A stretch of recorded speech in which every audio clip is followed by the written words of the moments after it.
Alors, on va effectuer un petit travail sur les formules de manière générale, sur les suites arithmétiques, et ensuite on fera sur les suites géométriques. Parce qu'il faut connaître ces formules, et un moyen très simple de les retrouver si on ne les retient pas, ou si on a des difficultés pour les retenir, ou si on a une confusion, on a un doute, ben c'est de refaire un schéma, et toujours avoir ce schéma en tête. C'est quelque chose de très logique, et qui n'est pas dur à reproduire. Donc U0, U1, U2, on prend une suite de raisons R, et on calcule terme à terme. Qu'est-ce qui se passe? La définition d'une suite arithmétique, on nous dit que pour passer d'un terme au suivant, on rajoute à chaque fois la raison. C'est ce que je suis en train d'écrire ici. Et mon but, c'est de trouver une formule qui me permet d'avoir le UN grâce à U0. Donc comment je fais pour passer de là, de U0 à UN? Quand on réfléchit petit à petit, de U0 à U1, j'ai rajouté R. Si je regarde de U0 à U2, donc U0 à U1, je viens de le dire, on a rajouté la raison. De U0 à U2, on regarde les traits rouges, j'ai rajouté R et R, donc deux fois la raison. Pour passer de U0 à U3, et cette fois j'ai rajouté 3 fois la raison. Là, normalement, vous devez comprendre qu'il y a un schéma qui se reproduit au fur et à mesure. Pour arriver à U1, une fois la raison, U2, deux fois la raison, U3, trois fois la raison, donc UN, n fois la raison. Donc UN, c'est égal à, je suis parti de U0 et j'ai rajouté n fois la raison. Mais imaginons, parfois dans les exercices, on part pas de UN, on part pas de U0, pardon.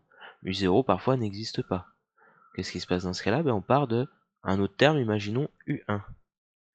Si on part de U1, donc je vais l'encadrer en rouge, pour arriver à UN, au lieu de rajouter n fois la raison, il y a un R en moins qu'on fait. De 0 à U1, il y a ce R là qu'on n'a pas compté. Ce R là, on ne le compterait pas du coup. Donc il y aurait un R en moins. Donc au lieu d'en avoir n, il y en aurait n-1. Donc on part de U1 et on rajoute n-1 fois la raison. Et de manière plus générale, U indice P, donc par exemple je pars de U2, U3, U4, U5, je ne sais pas lequel, peu importe, je vais noter ça de manière générale avec un indice entier, P, donc je pars de UP et je rajoute non pas n-1 la raison, ni n fois la raison, mais n-p, parce que par exemple si je pars de U2, il y a deux fois le R que je veux compter en moins, donc ce serait n-2. Si je pars de U3, ce serait n-3. Donc de UP, n-p fois la raison. Et tout ça, ça vous donne vos formules. Finalement, je ne les ai pas apprises par cœur, je les ai juste compris. J'ai juste compris les formules. Maintenant, c'est bien beau de les connaître, il faut savoir les appliquer. Application. Donc si je vous dis, on ne sait jamais, exemple 1, on a une suite définie comme ceci. Donc UN plus 1, c'est UN plus 2. Et on vous dit U0, c'est 10. Ça ressemble à un exercice qu'on a déjà fait, bref. Donc c'est-à-dire pour calculer U1, c'est U0 plus 2, donc 10 et 2, 12. Pour calculer U2, 12 et 2, 14, etc. Moi, je veux une formule. Donc déjà, savoir quelle est la nature de la suite. Et ça, cette relation-là me donne la nature. UN est arithmétique de raison 2. On voit, c'est plus 2 qu'on rajoute à chaque fois. Donc si c'est une suite arithmétique, donc on sait qu'on a une formule, UN, l'une des trois formules qu'on va utiliser. On connaît quoi maintenant dans la suite? On connaît U0. Très simple, je vais utiliser la première vu qu'on connaît U0. Je vais pas m'embêter à chercher d'autres formules. Donc U0 plus n fois R. Une fois que vous avez fait ça, vous remplacez systématiquement les valeurs que vous connaissez. U0, je connais, ça vaut 10. N, je ne connais pas, hein, c'est normal, c'est l'indice qu'on garde. Donc R, on a dit que la raison c'était 2. Alors moi je préfère écrire 10 plus 2Z que n fois 2, mais c'est pareil. Petit 2, imaginons que je vous dise UN plus 1 c'est UN moins 5, et U1 c'est 10 encore. Donc là, pour les mêmes raisons, UN, c'est une suite arithmétique, parce qu'on fait toujours plus moins 5. On fait moins 5 à chaque fois. Donc, UN est arithmétique. Faut le dire, hein, pour pouvoir utiliser nos formules, il faut l'avoir dit à un moment donné. Arithmétique de raison, bah, c'est moins 5. Et si c'est arithmétique, on a des formules. Alors je regarde, moi j'ai eu 1. Donc cette fois, je vais utiliser cette formule-là.